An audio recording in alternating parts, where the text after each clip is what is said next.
오늘 말씀 이 14절로부터 19절까지 사도 바울의 기도문이 나옵니다. 제가 에베소서 강의하기 서론에서 에베소서에는 귀한 기도문이 들어있다라고 그렇게 말씀드린 적이 있습니다. 또 어디에 기도문이 나오냐?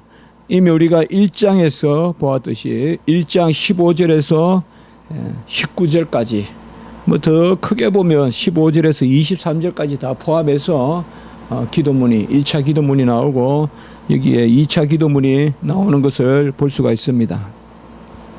1차 기도문에는 보면 1장 15절에서 약 우리가 19절까지 1차 기도문이라고 본다면 거기에는 먼저 지혜와 계시의 영을 주셔서 하나님을 알게 하고 또 너희 소망이 뭐고 마음의 눈을 밝히고 영광의 풍성함이 무엇인지 알게 해달라.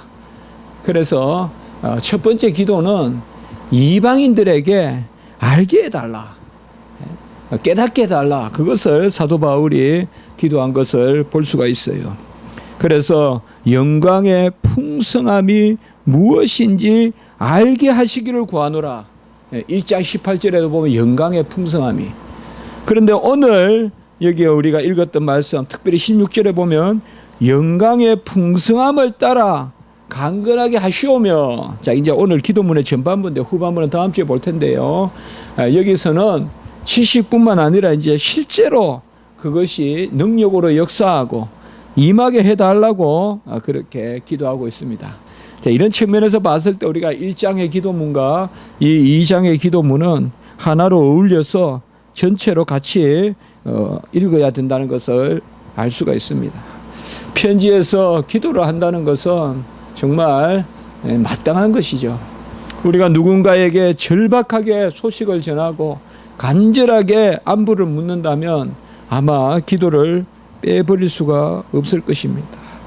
하나님이 우리에게 마지막까지 하게 하신 것이 어떻게 보면 기도라는 것을 우리가 생각합니다. 우리 교회는 지금 많은 일로 기도를 해야 되죠. 정말 우리가 뭔가 많은 여기저기 분주하게 할 수 있을 것 같아도 그래도 하나님은 우리에게 기도를 원하시겠죠. 기도하기를 원하시고 또 그 기도 가운데서 이 일의 의미를 깨닫게 되고 또 기도 가운데서 소망하게 되고 또 기도 가운데서 하나님 앞에 구하여 우리가 서로 어려움을 나누는 이런 모습들을 볼 수가 있습니다. 이와 같은 우리가 어떤 일을 틈타서 기회로 여겨서도 기도에 그러한 기회로 여기는 그런 것이 성도의 마땅한 삶인데 사도 바울은 특별히 이렇게 감옥에서 이제 감옥이 뭡니까? 오늘날 같이 무슨 형기가 정해져서 살다가 나오는 것도 아니고 결국 거기 있다가 가장 정치적으로 이용될 만할 때 그냥 죽여버리는, 그 사람들에게 가장 효과가 있을 때 죽여버리는, 그게 옛날에 그런 행영제도가 아니었겠어요. 그런 절박한 상황에서 이렇게 기도하는 모습을 볼 수가 있습니다. 오늘 여기에 기도는 지식을 넘어서서 충만한 은총을 달라. 저들에게도 지식을 넘어서서 이렇게 아까 말씀드린 첫 번째 기도에서는 계시와 지혜의 영을 주셔서 그리스도의 은혜의 풍성함과 영광의 풍성함을 알게 하소서. 그리고 여기서는 그 풍성함이 거하고 역사하게 해달라고 그렇게 기도하는 것을 우리가 볼 수가 있습니다. 14절에 오늘 말씀 보면 이름으로 영원부터,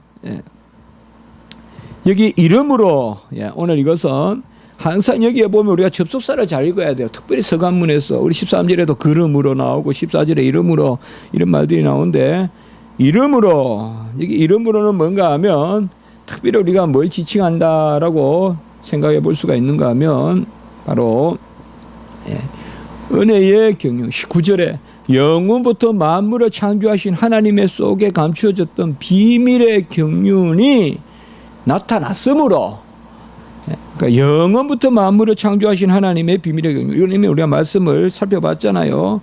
그것이 누구에게? 헬라인이나 히브리인에게, 모든 이방에게 나타났으므로, 이 경륜, 때를 따라 역사하시는 하나님의 경륜이 모든 이방인에 나타났으므로, 구약의 경륜 때는 안 돼요. 이게 구약의 경륜 때는 이스라엘 백성, 그것도 특별히 이삭의 후손, 특별히 아브라함의 자손들, 아브라함의 자손들, 그 가운데 이삭의 후손들에게만 그 경륜이 역사하는데, 신약에는 이제 뭐예요?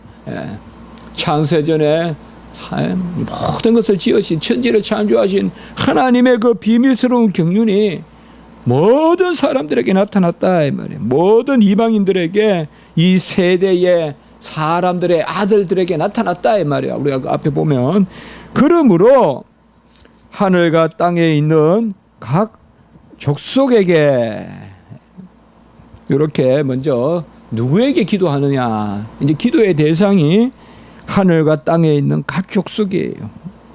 어느 특정하지 않습니다. 하늘과 땅에 있는 각 족속이다. 이제는 구약과 같이 그런 지계석이 없어요. 땅의 경계를 정하는 그러한 지계석이 없어요. 육체적인, 인종적인, 국가적인 그런 지계석이 없어요. 가문의 지계석이 없어요. 복음에는 어떤 국경선도 없어요. 이제는 땅 끝까지 가야 돼요. 하늘과 땅에 있는 각 족속이라고 했어요. 이런 것을 우리가 교회의 보편성이라고 볼 수 있어요. 교회의 보편성은, 교회는 모든 곳에 있어야 한다. 현상적으로 없을 수도 있어요. 저 이슬람의 교회가 없어요 지금. 그러나 당위적으로 교회는 모든 곳에 있어야 돼요. 이것이 바로 교회의 보편성이에요. 이게 카톨리시티라고 하는 거예요. 교회의 보편성이에요. 교회는 모든 곳에 있어야 돼요.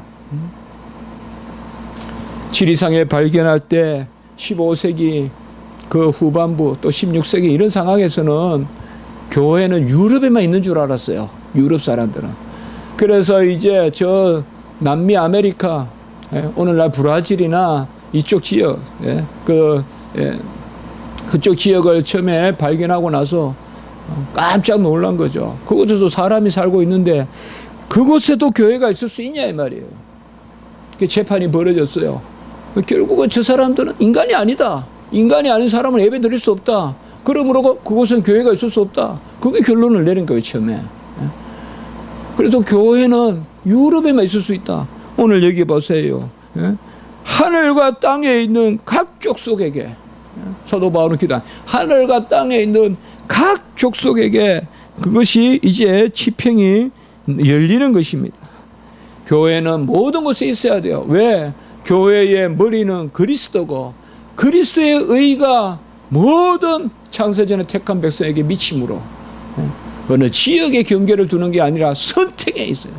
하나님이 사랑하시면 어떤 것도 막을 수가 없어요. 어떤 것도 막을 수 없어요. 그 부모 선조가 4대, 5대, 6대, 7대 그리스도를 핍박해도 그 후손이 큰 믿음의 일꾼이 나올 수 있다 이 말이에요. 그 대를 쫓아서 이제 믿는 게 아니라 이 말이에요. 지금은 바로 하늘과 땅에 있는 각 족속에게, 교회는 모든 곳에 있어야 되는 보편성은, 결국 교회는 그리스도가 머리이기 때문에 유일성하고 통해요. 이것도 교회의 유일성과 교회의 보편성은 하나예요. 교회가 여럿이 있다고 말하는 사람은 여러 군데에만 교회가 있을 수 있다는 뜻이에요. 그러나 교회가 하나가 있다고 말하는 사람은 모든 곳에 교회가 있다라고 말하는 사람이에요. 역설이 아니에요. 교회가 하나만 있다고 하는 사람은 바로 그거는 그리스도의 교회를 의미하는 거예요. 그리스도가 머리고, 우리가 이미 봤잖아요. 그리스도로 말미암아 막힌 담을 흘러주시고 그리스도의 피가 너희들을 가까이 하게 했느리라. 우리 2장에 봤잖아요. 2장 13절 이럴 때. 너희는 그리스도로부터 멀어진 자요, 애인이요, 나그네요. 그런데 그리스도의 피가 너희를 가깝게 했다. 그래서 교회의 보편성, 그리고 교회의 유일성. 교회는 그리스도가 머리이신 그 주님의 교회밖에 없기 때문에, 지금 우리 교회도 또 옆에 동네 다른 교회도 다 한 교회이기 때문에 어디든지 교회가 있어야 된다.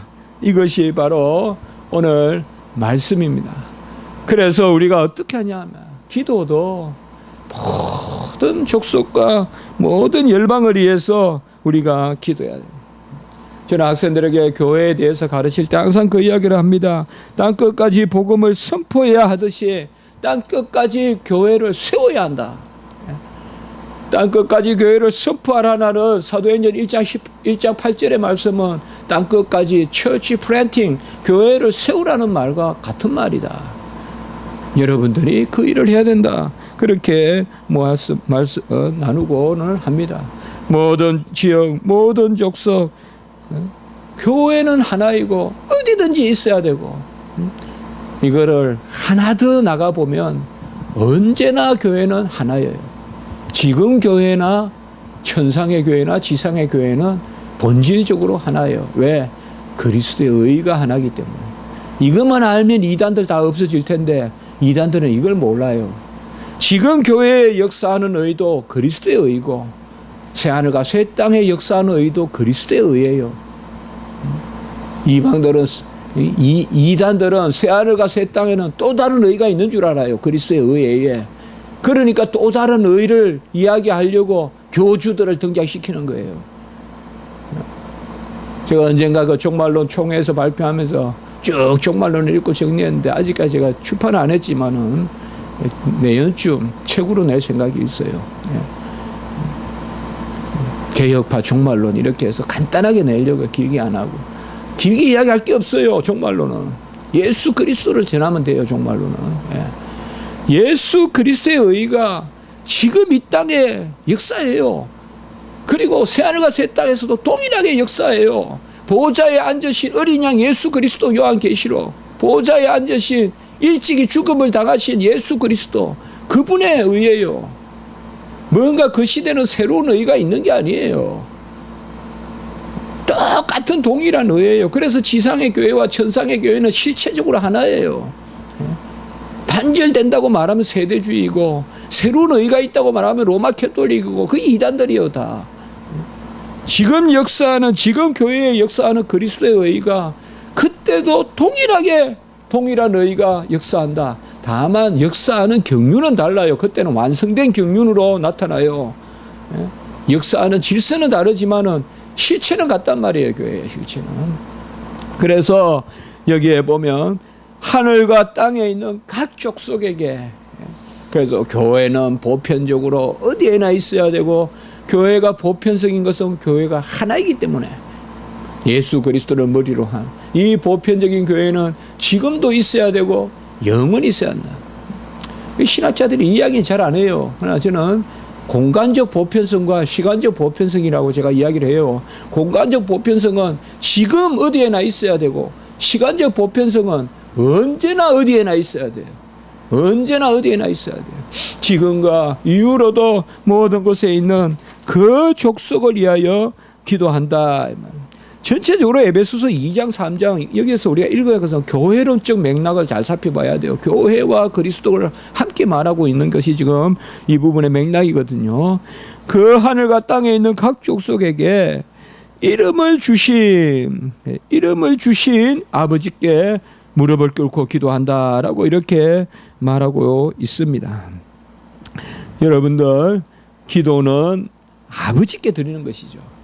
먼저 우리는 누구에게 기도를 드리냐? 이 신약 기도죠. 아버지 앞에 무릎을 꿇는다. 구약에는 이런 개념이 나타나긴 하지만 전면으로 나타나진 않아요. 구약에는 창조주 하나님을 섬기고 하늘에 계신 전능하신 하나님 엘샤다이 섬기지만은 아버지로서 섬기지 않아요. 구약 때는. 그러나 여기에 보면 아버지 앞에 무릎을 꿇고 빈다. 여기서 우리가 먼저 생각해 볼 것은, 우리가 아들로서, 아버지라고 부르는 이상 우리는 아들이죠. 우리가 아들이라면 먼저 그리스도의 대속이 있어야 되죠.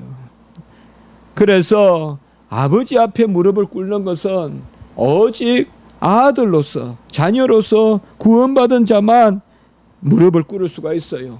그래서 대속의 은혜로 구원받은 우리가, 그의 의를 전가받은 우리가 무릎을 꿇고 비는데, 그 무릎을 꿇고 빌 때 그분이 누구냐? 이름을 주신 분이에요. 누구에게? 각 족속에게, 하늘과 땅에 있는 각 족속에게. 에베소서와 골로새서에서 우리가 이걸 잘 보셔야 돼요. 먼저 구원주 하나님, 우리를 구속하신 하나님은 그건 뭐예요? 우리 아버지세요. 이게 신약 시대예요. 구약 시대 때는 아버지 개념이 창조의 개념으로만 나타나요. 그러나 신약 시대 때는 아버지 개념이 이제 구속주 개념으로 나타나요. 우리는 그리스도와 함께 자녀된 거예요. 그의 의로 말미암아 구속받은 자예요. 그래서 아버지를 우리가 부를 때 그거는 이제 구원받은 자예요. 그래서 구속주 하나님으로서 아버지를 부르는 그분이 누구냐 이 말이에요. 창조주다 이 말이에요. 그분이 바로 각 족속에게, 하늘과 땅의 각 족속에게 이름을 주신 너희 아버지께 무릎을 꿇고 비노니, 하늘과 땅의 각 족속에게 이름을 주신, 이건 창조주예요. 아버지께 무릎을 꿇고 비노니, 이거는 구속주예요. 그러면 뭘 생각하냐? 먼저 우리가 구속받은 자녀로서 하나님을 아버지로 부를 때 그 아버지가 천지 만물을 채우시고 조성하시고 운행하시는 하나님이라는 걸 알게 된다 이 말이에요. 이거는 골로새서나 에베소서에서 공통적으로 읽을 수 있는 부분이에요. 구속주 하나님과 창조주 하나님을 함께 말하는 거죠. 특별히 이런 것은 이방을 전도할 때 필요한 거 아니겠어요? 이방에 전도할 때. 여러분들이 다 곡식을 거두고 올리브를 거두고 감람을 거두고 포도를 거두지만은 구원을 받은 우리만 감사할 줄 안다 이거예요. 먼저 구원을 받은 우리가 하나님 앞에 감사하는데 각 족속에게 기도를 한다. 이름을 주신 아버지다라고 이렇게 말하고 있어요. 이름을 주셨다는 것이 뭘까요? 한 4가지로 한번 생각을 해봤습니다. 첫째로 이름을 주신 분이라는 것은 지으신 분이에요. 창조주예요. 이름이란 건 뭐예요? 바로 두 번째로 존재를 뜻해요. 있음을 뜻해요. 이름을 주었다는 것은 존재를 뜻해요. 이름은 소유가 아니에요. 그렇죠? 이름이 무슨 있고 없고에 따라 주어지고 안 주어지는 거 아니에요. 이름은 존재예요. 그러니까 있게 하고 그것을 명명하는 게 이름이잖아요. 그러니까 이름을 주신 분은 지으신 분이요. 이름을 주신 분은 존재를, 그러니까 있게 하신, 그러니까 이름이 있다는 것은 존재한다는 걸 뜻해요. 그리고 세 번째, 이름은 특별히 어떠하다는 것을 뜻해요. 어떠하다는 거예요. 여자에게 아담이라고 안 불러요. 남자에게 하와라고 안 불러요. 이름은 어떠함을 뜻해요. 특별히 구약시대 때 이름은 어떠함을 담고 있어요. 그래서 이름을 주셨다는 것은 각양각색의 고유한 특성을 주셨다는 거예요. 그래서 각 족속과 민족에게 고유한 특성을 주셨어요. 어떤 민족에는 이 특성을 주었어요. 우리가 아프리카 사람들은 왜 저렇게 게으를까? 그렇게 그 사람들의 단점만 이야기하는 게 선교사가 되면 안 돼요. 그런 선교사는 안 되는 거예요. 아프리카 사람들에게 장점도 많은 거예요.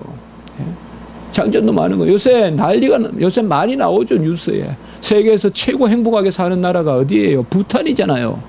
부탄. 저도 학교 다닐 때, 중학교 때 부탄 분화카 이렇게 외웠는데, 분화카가 수도죠. 그 나라는 그냥 네팔에 쫙 붙어 있는 나라예요. 뭐 없어요. 먹을 것도 없고.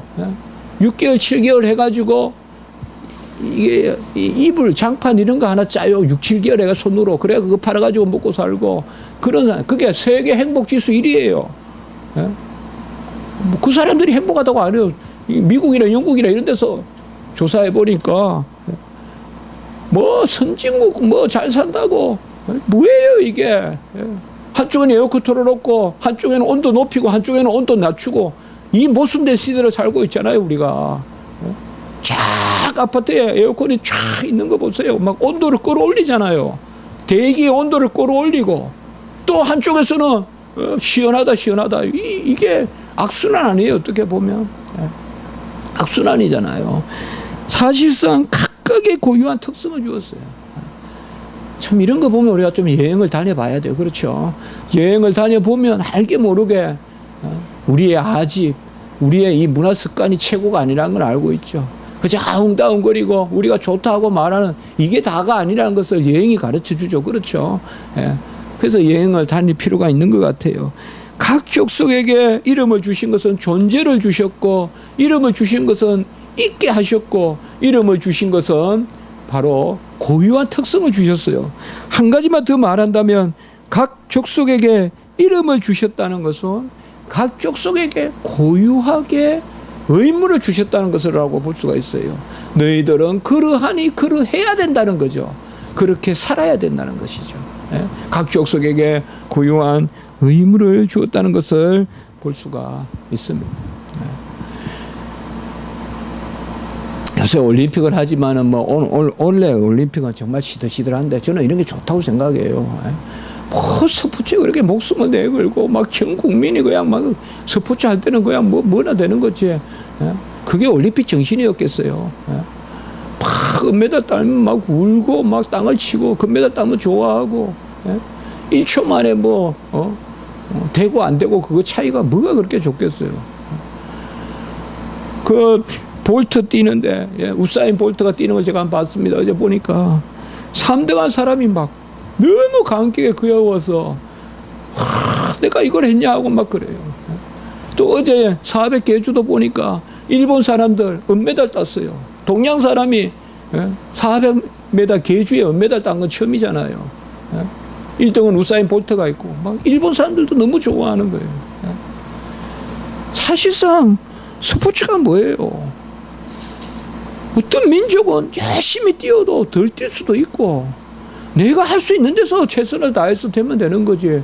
꼭 절대적으로 어떤 민족은 다리가 길고 그래서 어떤 때는 흑인이 어떤 스포츠는 잘하고 또 어떤 스포츠는 또 동양인이 잘하고 그렇잖아요. 막 획일화 시키잖아요.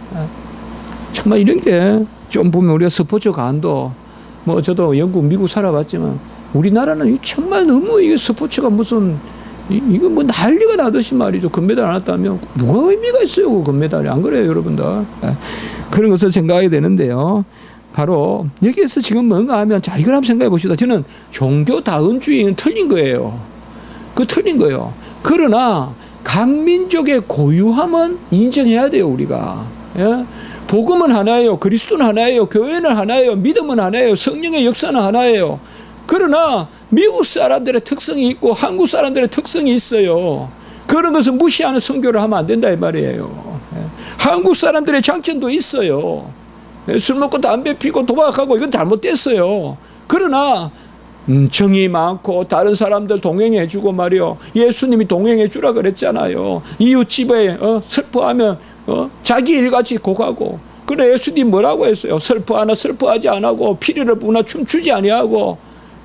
한국 사람들은 같이 춤을 춰주고 같이 울어주잖아요. 정말 우리 어머니 보면 그런 거 제가 많이 봤거든요. 어릴 때. 막 울어요. 부엌에서 눈물을 막 훔치면서 그 행주치마에 옆집에 누가 아프다는 거예요. 그런 정서가 다 어디 갔냐 이 말이에요 지금. 옆집 사람이 죽어나가나 뭐나 2달 3달 안 보여도 그냥 시체가 완전히 뼈가 되어 있어도 알지도 못하고 아파트 바로 옆 사람이 이렇게 되어 있지 않냐 말이에요. 잘 생각해야 돼요. 각 족속과 각 민족에게 고유한 것을 주신 그 하나님께 무릎을 꿇고 비나니 그의 영광의 풍성함을 따라 성령으로 말미암아 속사람을 능력으로 강건하게 하시었고. 오늘은 제가 이 부분까지 말씀을 준비했는데 오늘은 15절까지만 강론하면 좋겠습니다. 제가 왜 이 부분을 강조하는가 하면 이 에베소서와 골로새서에 이 교회의 하나된 각 민족과 이방의 담을 허물어 주심 이거를 우리가 빠뜨리고 읽어서는 안 되거든요. 그래서 오늘 14절 15절을 강조했고 다음 주에 제가 16절에서부터 다시 강론하겠습니다. 오늘 여기까지 말씀 보겠습니다. 기도 드리겠습니다. 거룩하고 자비로우신 하나님 아버지, 교회도 하나요 그 머리도 하나이지만 각 족속과 민족에게 이름을 주신 아버지께 아들로서 기도한다고 하셨는데 각각의 민족의 고유한 특성들이 있고 또 배울 것이 있는 줄을 믿습니다. 그러한 우리가 열린 마음을 갖게 하시고 또 끌어안는 마음을 가지게 하시고 진리에 대해서는 엄정하나 사랑에 대해서는 아주 품을 넓혀 우리가 많은 사람을 끌어안는 그런 자리에 서게 주시옵소서. 오늘 한날 우리 교회 예배 가운데 은혜를 베풀어 주시고 주일학교나 또 모든 순서마다 함께 하시고 오가는 걸음을 지켜주시며 모든 곳에 하나님의 영광을 드러내시고 무엇보다 지금 아버지여 병침상에 있는 우리 김은지 전도사 지켜주셔서 아버지여 교회 출석하여 예배 드리지 못하나 하나님 아버지의 동일한 은혜로 역사해 주시고 주님의 놀라운 은총의 빛이 비추어서 빨리 침상을 들고 일어나서 할렐루야 외치는 은혜를 허락하여 주시옵소서. 구주 예수 그리스도 이름으로 감사하며 기도드리옵나이다. 아멘. 하늘에